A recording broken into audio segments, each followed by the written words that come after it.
Yon, good morning. Day 192 na natin drums papawis at saka ayun nga, pinidyo-video.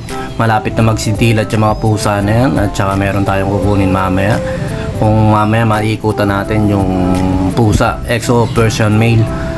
Medyo matured na pero try natin, baka makapagpalabas pa tayo ng mga Exo doon. At kumbaga gusto ko rin talaga magkaroon ng exotic Persian cat, parang ganun, Persian cat ba, exotic, basta halo-halo na kasi mga tawagan sa mga ganyan. Ito mga pure Persian yan, big bone yung tatay at saka ito Persian Siamese yung nanay.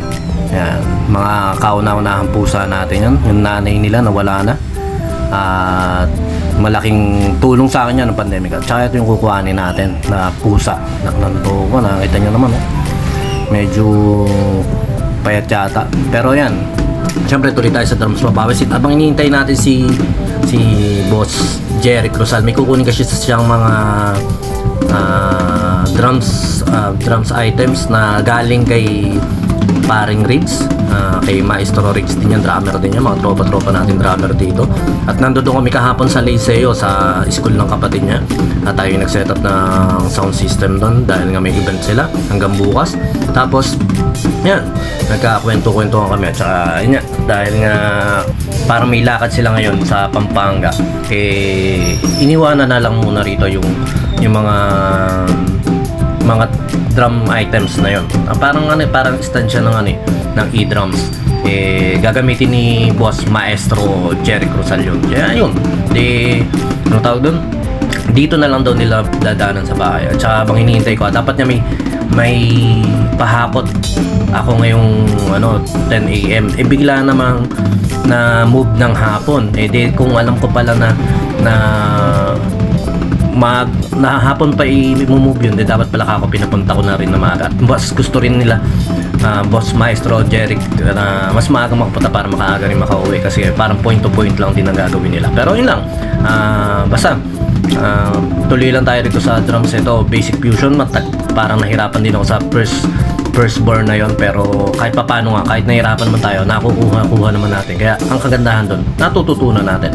Tsaka kahit na nakikita yung pagkakamali-mali ko dito, okay lang yan, basta tuloy-tuloy lang tayo para practice nga lang natin to. Exercises, hindi naman ito yung pinaka-performance natin, pero pinapractice lang natin. At saka yun, dinodocument ko nga paano ko inaaral ko, paano ko matatapos yung isang buong libro na to ng Tokwa. Sana matapos ko na para ma-practice ko yung mga madadali naman. Fusion rock beat.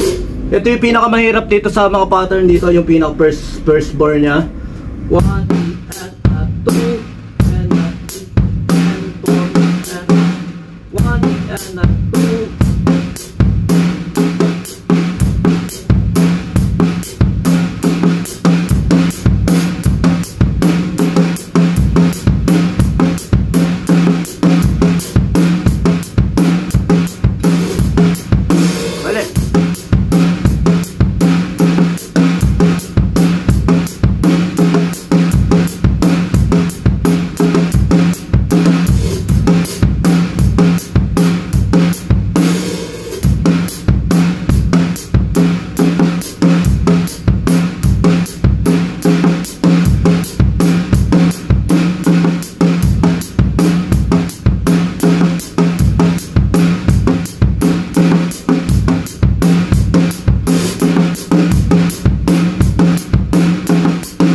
Ganun yung pattern niya, basta 1 and 2 1 and 2 and 3 and 4 and 1 and 2 and 4 and 1 and 2 and 3 and 4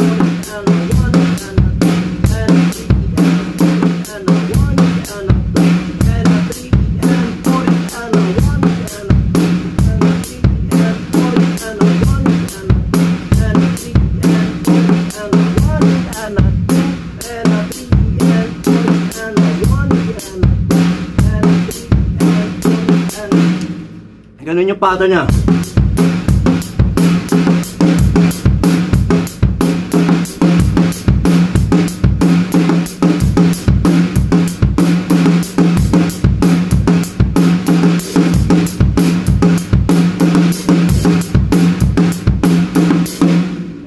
na nga halos maganda rito sa pattern nito, pero okay, pasadahan pa rin natin yung ibang pattern.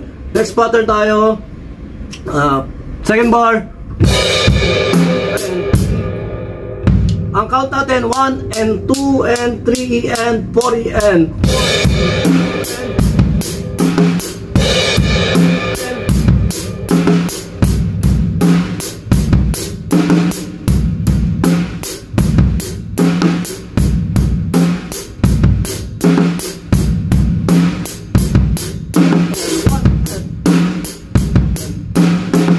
ang count natin 1 and 2 and 3 and 4 and 1 and 2 and 1 and 2 and 1 and 2 and 1 and 2 and 3 and nagkakatama yung stick eh. 1 and 2 and okay, next pattern natin, basic lang to sa inyo. 1 and 2 and 3 and 4 and 1 and 2 and 3 1 and 2 and 3 and 4 and 1 and 2 and 3 and 4 yung 2 and 2 and 2 and 4 and 1 and 2 and 3 and 4 and 1 and 2 and okay. Ang count naman natin dito sa fourth bar 1 and 2 and 3 and 4 yan ay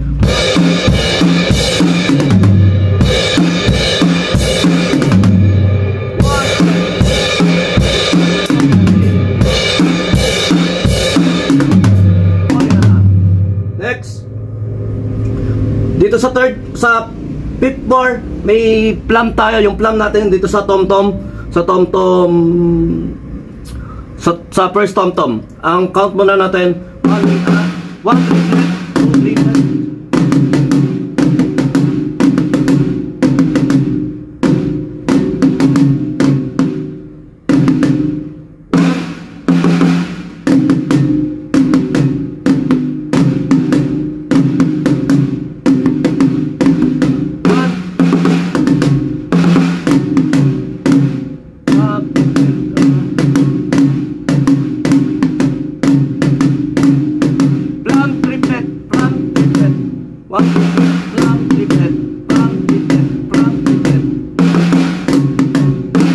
ganun ang pattern niya.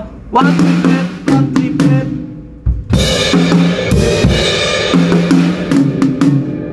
1 triplet, 1 triplet, 1 triplet, 1 triplet, 1 triplet, 1 triplet, 1 triplet, 1 triplet, 1 triplet, 1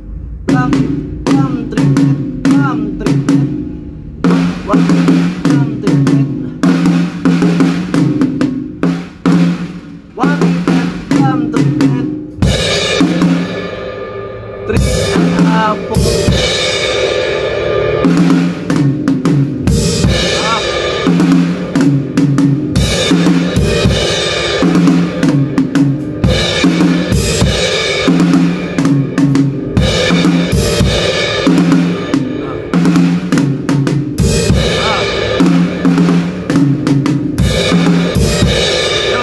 Sabit-sabit.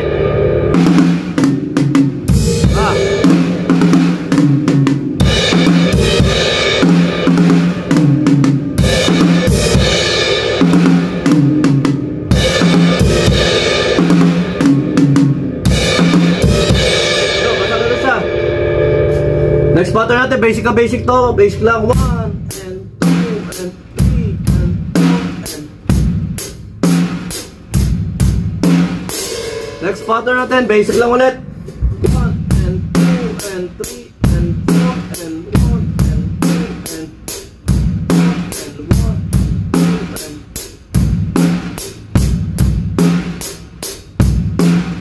okay.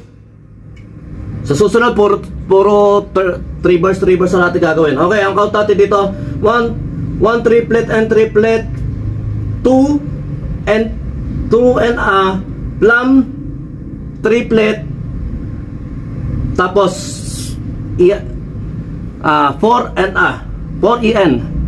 4EN.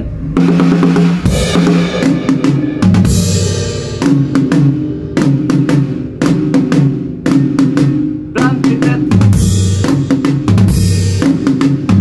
Drum triplet. 4EN. Drum triplet.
Ganun yung pattern niya.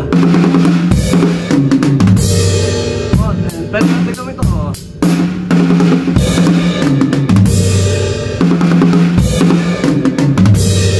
Parang ganun. Masarap din ang pattern niya. Masarap din aralin.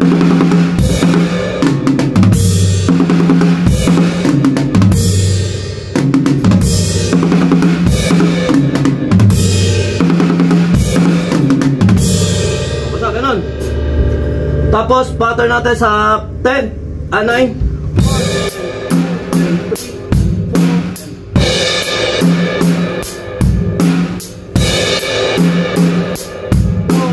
Okay, next pattern 10. 1, 2, 1 and 2, 1 and 2 and 3, 4 and 1 and 2 and 3.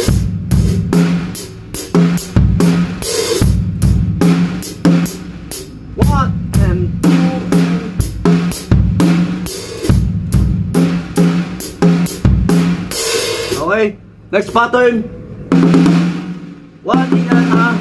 1 triplet N, 1 triplet N, 1 2 3, 1 2 3 N, 2 3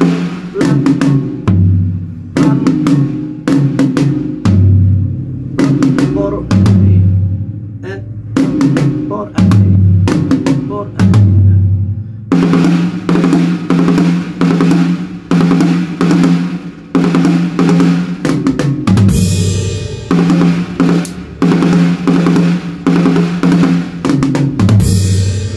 siya.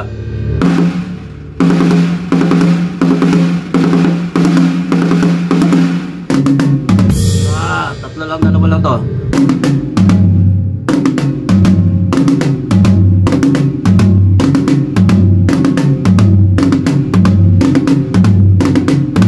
Yung left yung may plum ko ah.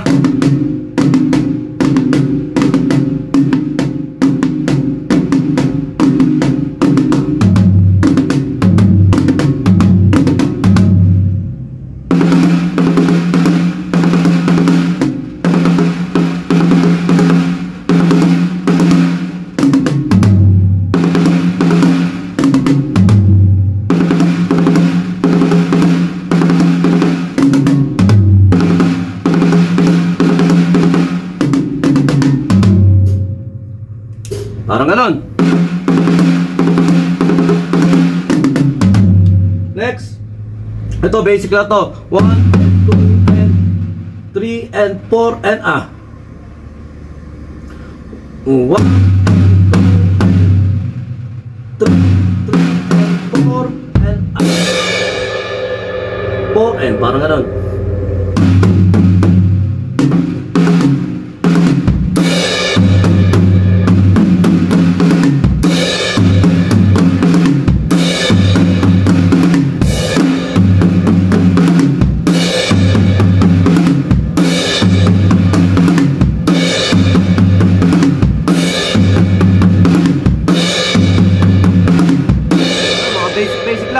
Nakita nyo naman, nahihirapan din ako. Pero okay lang yan, talagang ganyan. Tuloy-tuloy lang naman tayo eh.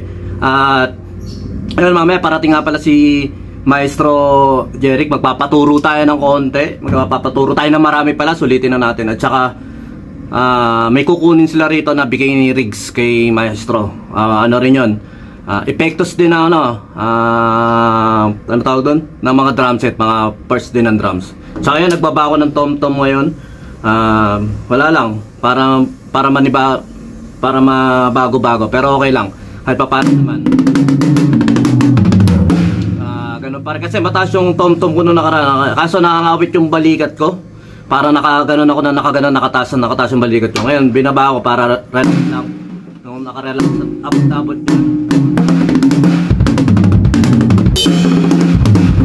basta obserbahan nyo rin pag nakangalay o nakangawit yung sarili nyo pagtugtugan. Kasi pag mga 3 o 2 songs, okay lang kasi minsan hindi. Pero pag yung mahaba ang tugtugan o turuan, kailangan komportable kayo sa pagdadrums nyo, sa pag-upo-upo nyo. At ayun, nakakita nyo naman kung paano tayo nag-aaral. Inaaral lang natin yung mga pattern. At ang kagandahan na nito, nagkakaroon tayo ng motivation na talagang aralin natin. At marami pa talaga tayong hindi alam. Marami pa akong hindi alam na sa mga pattern, sa mga exercises. Pero ayun nga, kagandahan, unti-unti, may natututunan tayo. Na-encounter kasi natin yung mga ganong bagay. Pag hindi natin na-encounter, hindi tayo matututo. Pag na-stagnant lang tayo sa isang bagay na gusto lang natin na, ayun lang yung gusto nating maaral. Ito lang ako. Ayun. Sa susunod, aralin na rin natin magsipra-sipra. Ayun yung isa sa tinatatamarang ko. Pero yung ganito, yung aral-aral na ganito, magpapalo. Kahit bumagapon mo kung pagpapaluin, pag drums yun, wala akong problema sa akin yan. Dahil to talaga, rudiments ka, bumagapon, bumagdamag dati, nagro-rudiments ako eh. Kahit gabi na, habang nanonood ng TV dati, nung nanonood pa ako ng TV, talagang sabi nga nung kapitbahay namin, ba't tayo nyo ipagawa yung electric pan nyo? Ang ingay-ingay na electric pan nyo, pag nanonood kami eka ng TV, naririnig. Eh, hindi nila alam, nagro-rudiments ako sa sa pad ko. Kaya akala nila sirang electric pan lang. Pero yun lang, basta sa hilig mo, ito ang kagandahan dito eh. Kumbaga, every morning, na-inspire ako na magpapawis. At saka, ayun, dumising para dito sa drums papawis. Isa na naging purpose na rin ng buhay natin ito. Na talaga, ewan ko, basta mahal ko talaga pag na-drums. Gusto ko talaga mag-drums. Kahit hindi pa tayo ganun kagaling. At saka hindi naman natin i-aim yung talagang galing eh. Ini-aim natin yung talagang mag-enjoy tayo sa pagda-drums. At syempre, makapagbigay din tayo ng saya habang tumutugtog tayo. Iba kasi yung energy na minibigay mo sa live performance. At lalo na pag yung nag-enjoy din yung tao. At pag marami kang bala, marami kang pwedeng execute, na fill in, na makakapagbigay ng another variation ng beat at another variation ng saya sa tugtugan. Kaya ayun ang purpose din natin, aral-aral, tapos yun, basta tuloy lang. Tsaka maraming salamat ulit kila Maestro Jeric sa pagtutuwid sa akin. Napakadami talaga nila nakikitang mali, pero okay lang din naman at nakikita ko rin naman yun. Sabi ko nga, kahit ako ayoko na panoorin yung ibang video ko eh. Talagang basta ayun lang. Okay, maraming salamat ulit sa inyo. Ako yung nagpapasalamat talaga sa inyo, sa mga nanonood dyan, sa mga drums papawis, sa mga bata dyan, sa mga kaapu-apuan ko na makakapanood nito. Kahit hindi kayo mag-drums, so okay lang, gawin nyo kung ano yung pinakagusto nyo sa buhay nyo. Huwag nyo sayangin yung buhay nyo, yun lang.